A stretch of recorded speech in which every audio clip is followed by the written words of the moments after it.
Here's something that catches a lot of people off guard. The richest individuals in the world rarely own their businesses directly. They don't have their name on the company that makes the money. Instead, they sit at the top of a quiet structure called a holding company, and almost everything they control flows up through it. And here's the part that really matters. A holding company isn't just a tool for billionaires. The exact same idea can apply whether you own one small rental property or a portfolio of businesses worth hundreds of millions. The structure scales. What changes is the complexity. So in the next few minutes, I'm going to walk you through how a holding company actually works, why people use it, and how the challenges shift as you grow from your very first asset all the way up to a multi-million-dollar empire. Stick around, because the mistake most people make happens at a stage they never see coming. Let's set expectations. This isn't a video promising you a secret loophole or a magic formula. Holding companies are completely normal, completely legal, and used by businesses of every size for very practical reasons. What we're going to cover is simple. First, what a holding company actually is, in plain English. Then we'll climb the ladder, level by level, the beginner stage, the growth stage, and the large, complex stage, and look at the specific problems that show up at each one. Because the truth is, managing one company is easy. Managing a web of companies that all connect is where things get interesting. By the end, you'll understand not just the theory, but the real headaches and the real advantages that come with each level. Let's start at the bottom. Chapter 1. What a holding company actually is. Let's clear up the basic idea first, because the name sounds more complicated than it is. A holding company is a company that doesn't really do anything itself. It doesn't sell products. It doesn't serve customers. It doesn't ship orders. Its only job is to own things, usually shares in other companies, or assets like property and intellectual property. The companies it owns are called subsidiaries. Those are the ones doing the actual work, making the actual money. Think of it like an umbrella. The holding company is the handle at the top. Underneath it, you have several separate businesses, each protected and organized under that one structure. The owner controls the umbrella, and the umbrella controls everything beneath it. Here's a simple example. Imagine someone owns a coffee shop, a small delivery van business, and a building they rent out.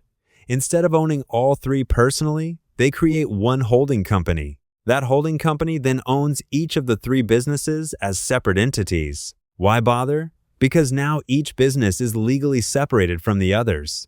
And that separation is the single most powerful feature of the whole structure. Keep that word in mind, separation, because it's going to come up again and again. Chapter 2. Why people use this structure. Before we climb the levels, let's talk about why anyone goes through this trouble in the first place. There are three big reasons, and they apply at every size. The first is protection. If one business runs into legal trouble or debt, that problem is usually contained to that one subsidiary. The other businesses and the assets held elsewhere are shielded. If our coffee shop gets sued, the rental building isn't automatically on the line. One leaky compartment doesn't sink the whole ship. The second reason is organization. When you own multiple things, keeping them in one tangled pile gets messy fast. A holding structure lets you separate each activity cleanly, with its own accounts, its own records, and its own clear value. And the third reason is flexibility. Let's say years down the road, you want to sell just the delivery business. If it's a clean, separate subsidiary, you can sell that one piece without disturbing everything else. Buyers love that. It makes deals simpler. Now, here's the catch, and this is what the rest of the video is really about. Every one of these benefits comes with a cost, complexity. More entities mean more paperwork, more accounts, more rules, and more ways to make mistakes. So let's see how that complexity grows as you move up the ladder. Chapter 3. Level 1. The beginner stage. This is where almost everyone starts. You've got one main business, or maybe one valuable asset, and you create a holding company to sit above it. That's it.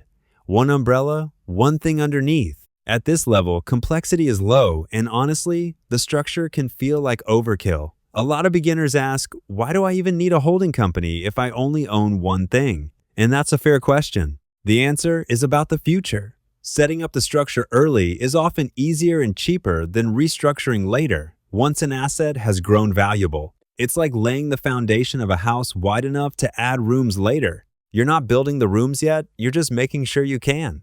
But here's the mini lesson at this stage, and it trips people up constantly. A holding company is not a set it and forget it thing. Even with just one subsidiary, you now have two separate entities. That means two sets of records, two filing obligations, two bank accounts that should never be mixed together. That last point is critical. The biggest beginner mistake is treating the holding company and the subsidiary like the same pot of money, pulling cash from one to pay for the other with no documentation. When you do that, you blur the line between them. And remember that magic word, separation? If you blur the line badly enough, a court can decide the separation isn't real, and the protection you set everything up for can collapse. So at level 1, the skill you're learning isn't strategy, it's discipline.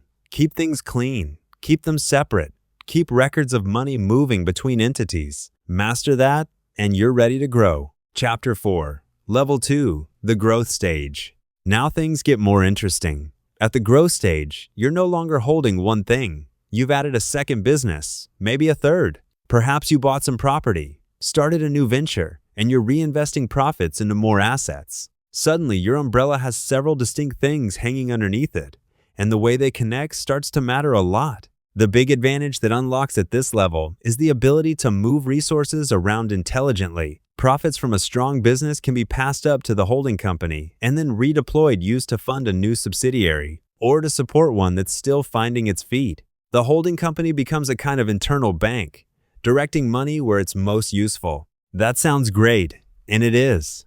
But this is exactly where complexity starts to bite. Let me give you 3 real challenges that appear at the growth stage. First, intercompany transactions. When money, services, or assets move between your own companies, those movements have to be recorded properly and, in many cases, treated as if the companies were dealing at arm's length, meaning at fair, realistic terms. You can't just shuffle money invisibly. Each transfer needs a paper trail. Second, consolidated reporting. Once you own several businesses, you'll want a clear picture of how the whole group is performing, not just each piece on its own. Combining those numbers into one accurate overview is a real task, and it gets harder with every entity you add. Third, cash flow coordination. With multiple businesses, money is coming in and going out on different schedules. One subsidiary might be flush with cash while another is tight. Managing that flow across the group without accidentally starving one or overfunding another becomes a genuine skill. And here's the mini hook for what's coming. At the growth stage, most owners are still trying to keep all of this in their own head. That works for a while, but there's a tipping point where the human brain simply can't track it anymore, and that's the threshold that separates the growth stage from the big leagues. Chapter 5, Level 3, the complex, multi-million-dollar stage. Welcome to the top of the ladder. At this level, the holding company sits above many subsidiaries. Sometimes there are layers holding companies that own other holding companies, that own the businesses. It can branch out across different industries and, often, different countries. This is the structure you see behind large, well-known groups. One parent entity at the top and a sprawling family tree of businesses beneath it. The advantages here are powerful. Risk is spread across many separate compartments. The group can own wildly different businesses without them interfering with each other, and the structure can be organized to operate efficiently across regions. This is where the holding company concept truly shows its strength. But the complexity at this level is on a completely different scale, and managing it becomes a full-time, professional operation. Let's break down what actually gets hard. The first challenge is governance. When you have dozens of entities, someone has to keep track of who controls what, who's responsible for each piece, and how decisions flow through the group. Each entity may have its own directors, its own obligations, its own deadlines. Miss one, and you create a problem that can ripple outward. The second challenge is reporting and compliance at scale. Every single subsidiary typically has its own filing and record-keeping requirements. Multiply that across many entities, possibly in different regions with different rules, and you can see how a small army of accountants and advisors becomes necessary. This isn't paperwork you do on a weekend anymore. The third challenge is visibility.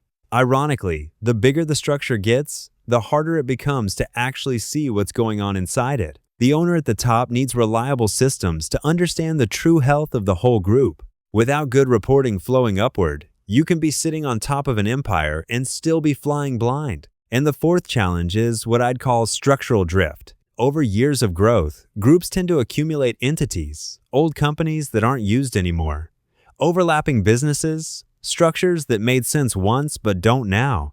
Left unmanaged, the family tree gets cluttered. Large groups periodically have to clean house, simplifying and reorganizing so the structure stays efficient instead of becoming a museum of past decisions. So notice the pattern across all three levels. The core idea never changes. It's always one entity owning others, always built around separation and control. What changes is the weight of managing it. At the bottom, the challenge is discipline. In the middle, it's coordination. At the top, it's governance and visibility across a whole system. Chapter 6. The thread that connects every level.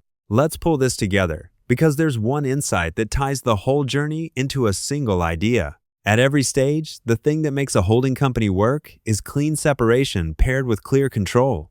Separation gives you protection and flexibility. Control lets you direct the whole structure from the top. The entire value of a holding company lives in the tension between those two things. And the reason people fail isn't usually the strategy, it's the maintenance. They set up a beautiful structure and then let the lines blur, mixing money, skipping records, losing track of entities. The structure on paper means nothing if it isn't respected in practice. That's why the real skill isn't building a holding company. It's managing the complexity that comes with it and matching your management to whatever level you're actually at. Don't run a one-asset structure like a global empire. You'll drown in unnecessary cost. And don't run a large group like a single business. You'll lose control. Fit the management to the level. Conclusion. So let's bring it home. A holding company is simply a company that owns other companies and assets, built on the powerful idea of separation. People use it for protection, organization, and flexibility, and those benefits hold true whether you're at the very bottom or the very top. At the beginner level, the lesson is discipline. Keep your entities clean and never mix the money. At the growth level, it's coordination, managing transactions, reporting, and cash flow across several businesses. And at the complex level, it's governance and visibility, keeping a large layered structure organized, compliant, and clear enough to actually steer. The single biggest takeaway is this: complexity isn't the enemy, unmanaged complexity is. The people who succeed with these structures aren't the ones who build the fanciest setup. They're the ones who respect the rules of the structure at every single level and grow their management as their empire grows. If this helped the whole holding company idea finally click, do me a quick favor and let me know in the comments which level you're at right now, just starting out, growing, or managing something complex. I read them, and it genuinely shapes the videos I make next. And if you want to go deeper, check out the video on screen about how separating assets actually protects your wealth. It's the perfect next step from here. Subscribe if you want more breakdowns that make finance simple, and I'll see you in the next one.